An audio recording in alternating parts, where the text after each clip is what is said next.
हुई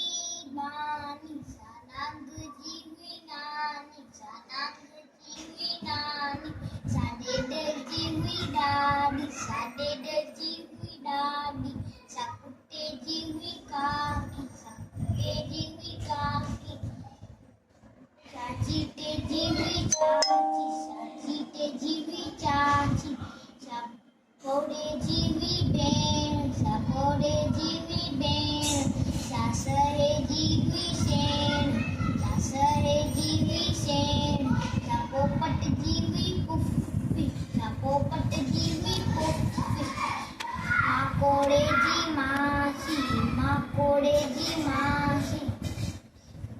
विशिराजी सस विशिराजी सस चिते हले न केंजो बस चिते हले न केंजो बस हिकु डाणी हुई सियाणी हिकु डाणी